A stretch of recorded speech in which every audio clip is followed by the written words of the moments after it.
राजस्थान के इतिहास में एक माता जिसने अपने मरे हुए बेटे के साथ खुद को भी अग्नि में समर्पित कर दिया और आज लोग उस माता को देवी के रूप में पूजते हैं। मैं बात कर रही हूँ रानी भटियानीसा की, जिन्हें लोग प्यार से माजीसा भी कहते हैं। इस कहानी की शुरुआत होती है स्वरूप कंवर से। स्वरूप कंवर जैसलमेर के ठाकुर जोगराज सिंह की बेटी थी।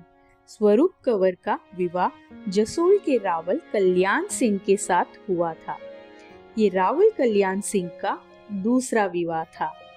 उनका पहला विवाह देवड़ी से हुआ था, लेकिन देवड़ी से कोई संतान नहीं हुई।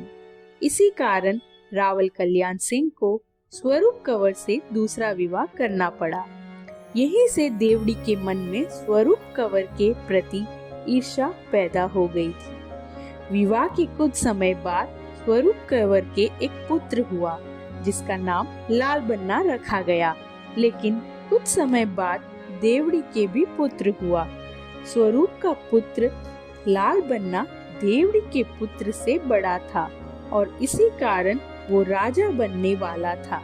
यह बात देवड़ी को अंदर ही अंदर जलाने लगी। ईर्ष्या की आग में जलती देवड़ी ने एक खौफनाक साजिश रची। उसने अपनी दासी के हाथों से लाल बन्ना के दूध में जहर मिलवा दिया और इस तरह मासूम लाल बन्ना को मार दिया गया। जब स्वरूप कंवर को ये सच्चाई पता चली कि उनके बेटे को धोखे से मारा गया है, तो वह अंदर से पूरी तरह टूट गई थी और उन्होंने ठान लिया था कि अब वो इस धोखेबाज दुनिया में नहीं रहेगी। और फिर स्वरूप कंवर ने अपने बेटे लाल बन्ना के साथ अग्नि में समाधि ले ली। आज वही स्वरूप कंवर लोगों के बीच रानी भटियानी के नाम से पूजी जाती है। राजस्थान की पावन भूमि पर स्थित जसोल गांव में है माजीसा माँ का मंदिर, जिसे रानी भटियानीसा का मंदिर भी कहा जाता है, जो श्रद्धा, आस्था और भक्ति का अद्भुत प्रतीक है। यह मंदिर बालोतरा जिले में नाकोड़ा बालोतरा मार्ग पर स्थित है।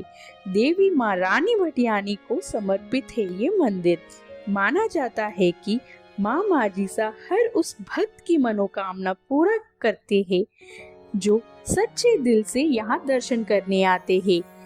यह धाम सिर्फ एक मंदिर नहीं, बल्कि चमत्कारों और भक्ति का जीवन साक्षात स्थल है। माजीसा की महिमा की चर्चा केवल राजस्थान में ही नहीं, बल्कि पाकिस्तान की सीमा तक फैली हुई है। अगर आप भी माजीसा के भक्त हैं, तो कमेंट्स में जरूर लिखें जय माजीसा।